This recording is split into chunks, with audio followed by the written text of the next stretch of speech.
Хадиша? Меруерт немесе Хадиша дейді. Меруерт немесе Хадиша. Айжан дейді, Айза дейді. Мөлдір бар дейді.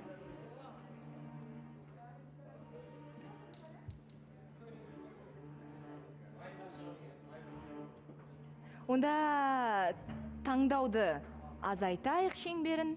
Хадиша немесе Мөлдір.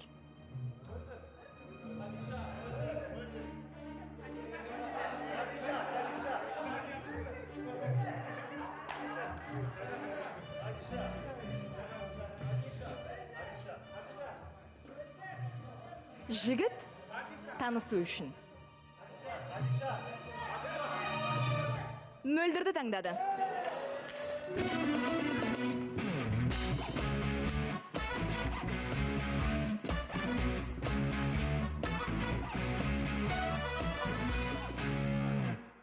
Ау, қалайсыз? Жақсы, бәрекелді. Дайынсыз? Әрине. Я, онда бірден студия төріне Мөлдірдің жаңа үміткерін шақырамыз. Келіңіз.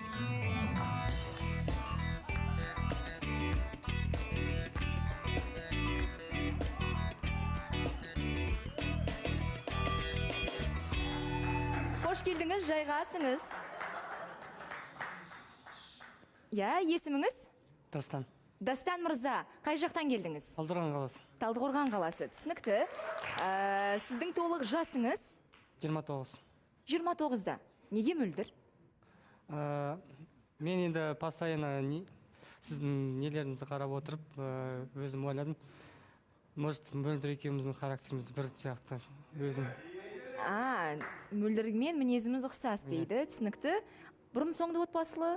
Жоқ. Болмадыңыз. Тамаша. Мөлдір? Дастан, қош келдіңіз.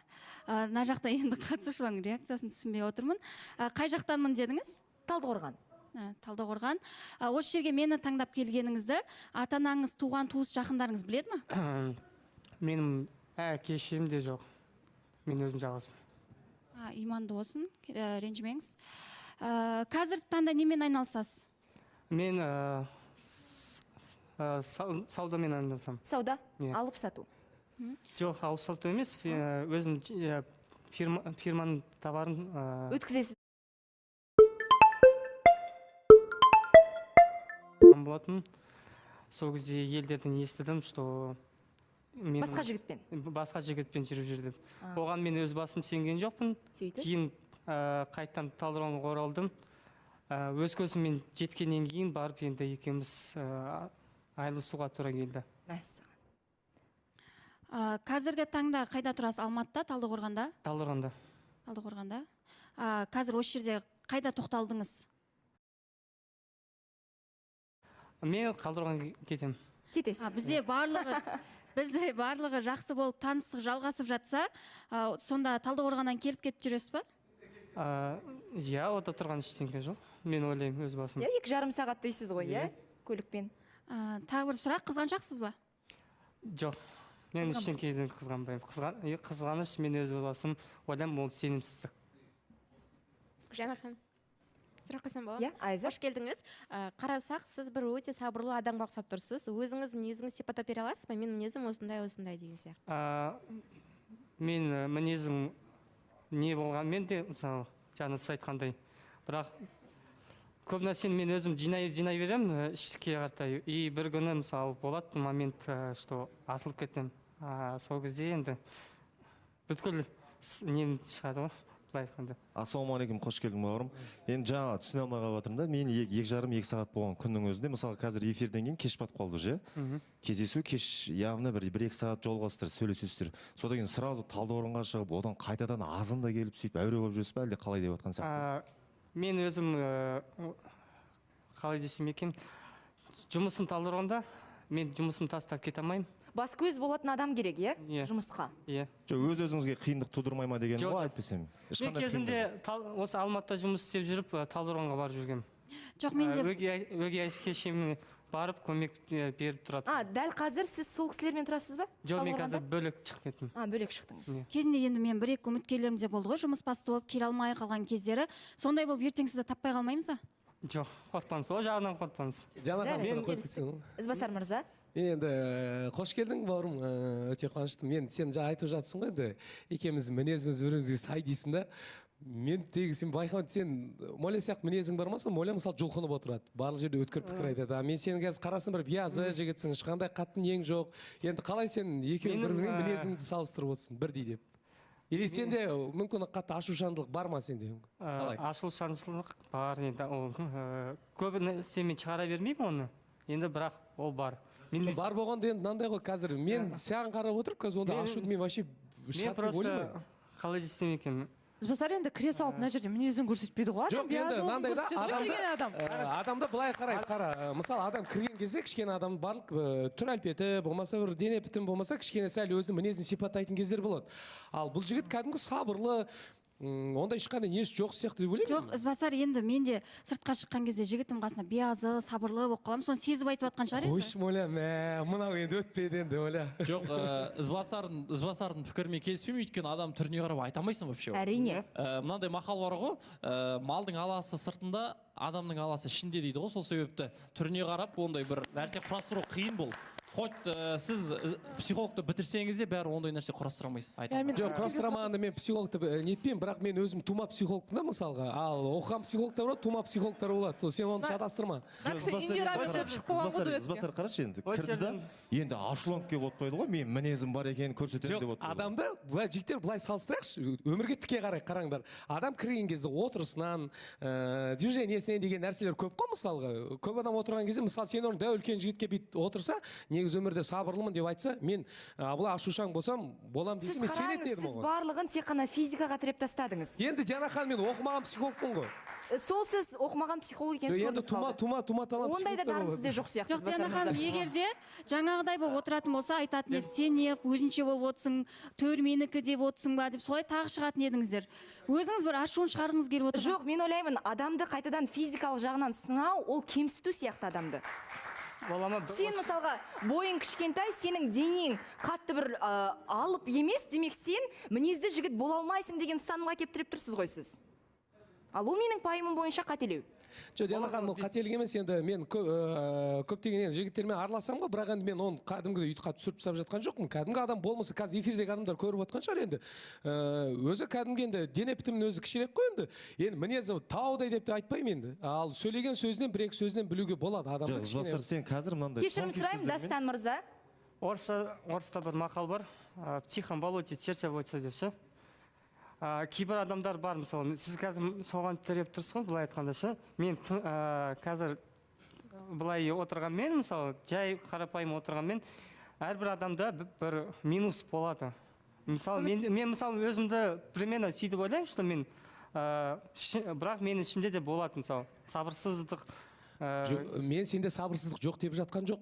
Сен мінезіңді Молямен салыстырғаныңа мен нетіп отырмын. Жоқ, Ізбасар, сен андай тонкий сөздерімен қазір үміткерді действительно расымен де түсіріп отырсың. Жігіт қой, наоборот, сен жігітті түсіну керексің. Диана ханым, бір сұрақ қойғым келіп отыр. Сізге мынандай сұрақ бар. Жаңағы ата-анам ерте неше жасыңызда көз жұмды ата-аналарыңыз? Әке-шешем мені 1 жасында балалар үйіне тастап кеткен болады. Дом малюткаға. Содан бастап мен балалар үйіне. Бауырларыңыз бар ма қасыңыз? Біз өзіміз 7 ағайындымыз, бірақ біз 7 ағайын бір-бірімізді білмейміз. Білмей өскенбіз. 7 ағайынды, иә? Иә. 4 бала, 4 қыз. Қазір таңда байланыс жоқ па сонда? Жоқ. Мүлдем. Айжан? Диана ханым, мен енді Даниярға сұрақ қойын деп едім. Даниярға? Иә. Алдында бір енді өзінің жүрегі жарды, өзінің ойын айтты ғой. Мөлдірді ұнатамын деп мойындады. Енді одан кейін сіз айтқансыз, енді мүмкіншілік болса, мүмкін сендер сөйлесерсіңдер деген сияқты. Сол сөйлесті ма мөлдірмен, не шешті жалпы? Үміткер қабылдауға дайын ба, соны білейін деп едім. Даниярға қарасақ жаралаққу сияқты отыр. Сол үшін бізде жарнамадан кейін Данияр Ханзаданың ойы таныстық жалғаса ма жоқ па?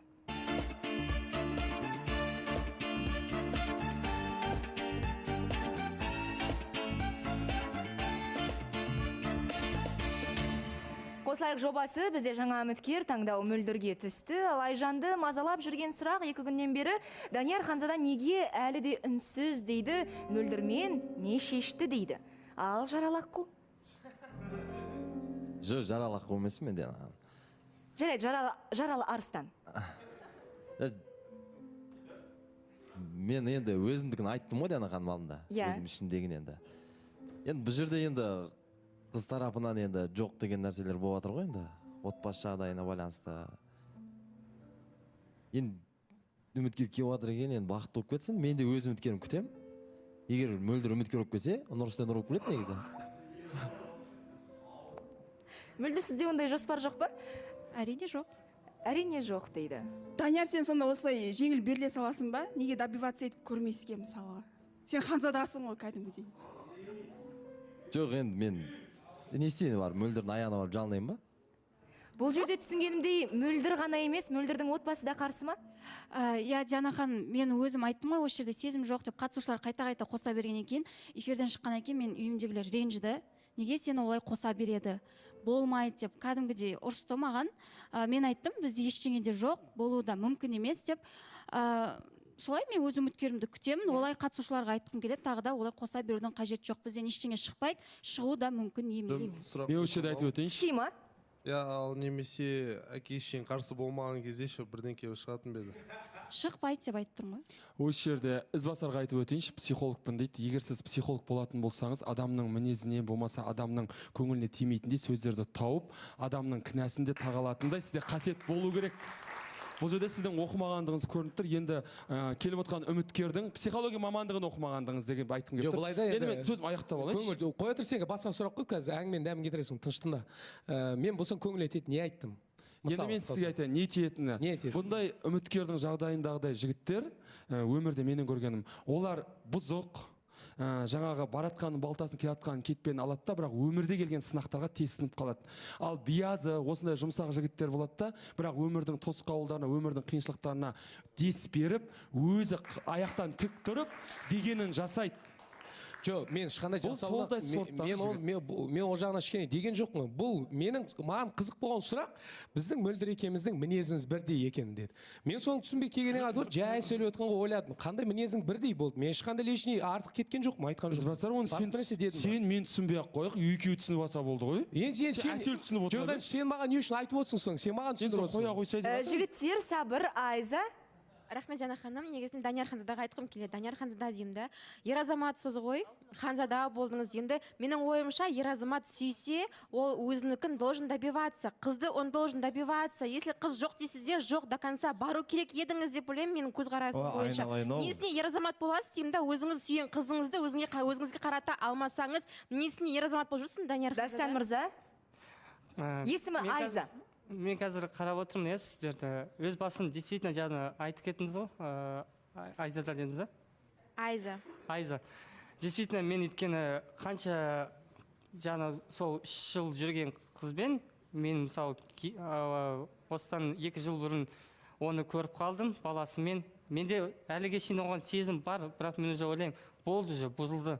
Бірақ мен кейде мысалы, өйткені 3 жыл жүру, 3 жыл бір қызбен жүру, до конца бару, ол қанша дегенмен де оңай жағдай емес, былай алып тастай салу ше. Хотя, мысалы, мен білмеймін, мен өзім бірінші рет ғашық болдым сол кезде, действительно. Демек, сізде әлі өткен махаббатқа деген сағыныш пен сезім бар ма? Енді қанша дегенмен де ол да оңай емес қой деген сияқты ше.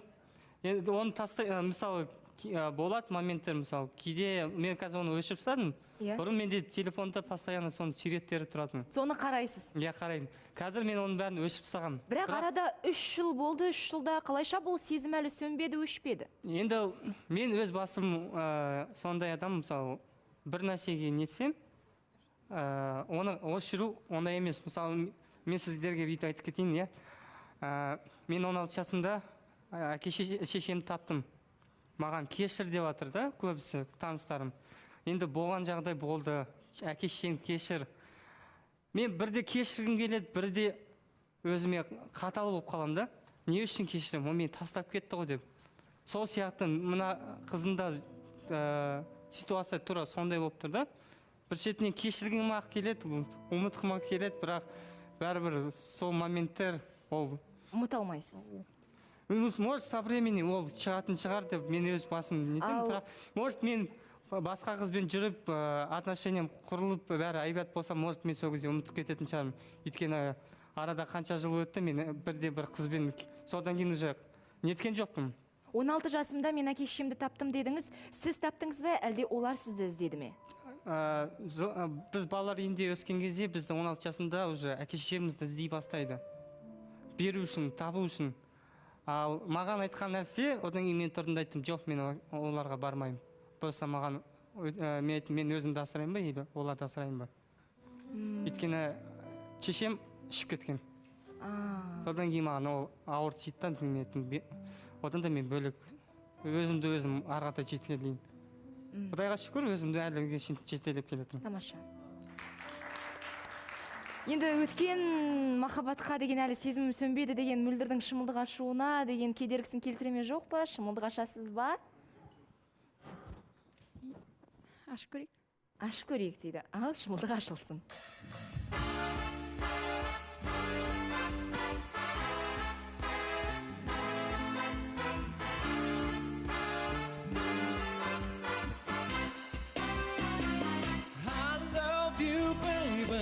Жанымды тербеші, I need you, baby. Қасымнан кетпеші, I love you, baby. Сөзіме тек сен үшін. I love you, baby.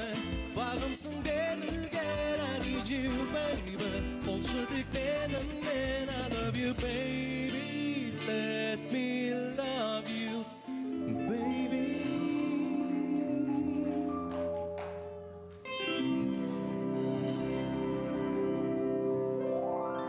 Шымылдық ашылды, міне Дастан мырза. Ал бұл сіздің таңдап келген аруыңыз. Мен таңдап келгенде рахмет. Маған просто бір сөзі ұнамайды тұрды. Жаңағы сөзі, сіз 3 жылдан бері ұмыта алмай жатырмын деп айттыңыз. И екеуміз жолығып отырған кезде білмеймін, бұрынғы қызын елестетіп отырмай ма деймін да. И мен біреудің бір бұрынғы отношениясын бір ұмыттыру үшін танысқым келмейді негізі. Менің ойымша Мөлдір ол кісі сәл Негізі Ержігіт Ханзада үміткерге жауап беруге мүмкіндік берейік та? Жоқ, просто қалай айтсам екен, мен өзім басым просто мен өзім ұмытпайтын, мысалы ұмытқым келеді оны ше, вообще еске түсіргім келмейді. Просто мен өзім сөйтіп ойлаймын да, может мен қазір басқа бір аруға ғашық болсам, отношения құрып, адам баласы сразу келіп ғашық бола алмайды ғой. Екеу жүріп, отношения құрып, содан кейін барып, уже адамның сезім пайда болады да. Құрт. Бұлыңыз айтып. Фархат мырза кішкене бүгін көп ұйықтап қойды. Ол рас. Бұл сыйлық ізбасардікі, өзі табыстасын. Маған ба? Рахмет, құрт десем, енді білмеймін ғой. Рахмет үлкен, және бұл мен білеміз Басар мырзаның ауылынан келетін қолдан жасалған құрт пен ірімшік, иә? Диана ханым алдында кеше үйге барып қайттым, мен анамның сізге беріп жүрген несі. Кеше бірақ көп алып келген, бірақ Әсел алып қалды көп үйіне бірнеше күнде. Енді Әселден кейін алғаныма мен өте қуаныштымын. Дұрыс қой, бірінші кезекте Әсел, одан кейін біз. Рахмет үлкен ниетіңізге. Сонымен, Мөлдір, бұл айтқан сөзі ары қарай таныстықтың жалғасуына әсер ете ме, жоқ па? Таныстықты сіз жалғастырасыз ба? Я, мен таңдап келгеніңізге рахмет. Таныстық тоқтайды. Таныстық тоқтайды дейді Дастан мырза. Ал нақты шешіміңіздің себебін сұрасақ, неге? Нақты шешімі енді қазір барлығы да тағы сөйлейтін шығар. Білемін, оған уже үйреніп те қалдым. Нақты шешім жаңағы өзінің айтқан сөзімен и бой жағымен. Бой да бар. Және өткен ара қатынасын әлі ұмытпағаннан кейін мен біреудің ара қатынасын ұмыттырғым келмейді. Дастан мырза, не дейміз? Бұл Мөлдірдің өзінің қабылдаған шешімі? Жоқ, мен енді ештеңе дей алмаймын. Әр адам өзінің бақытын табу үшін біреуді нетпейтін шығар. Енді осы мен білмеймін, мен де уже ештеңе айта алмаймын. Келгеніңізге көп рахмет сізге. Алдағы уақытта бастаған істеріңізге сәттілік тілейміз. Және тез арада өткен ғашығыңызды ұмытпасаңыз, жаңа бір сезімге қол жеткізу қиын болады ау сізге. Бұйырса. сау болыңыз, келгеніңізге көп рахмет. Сізді шығарып салсақ.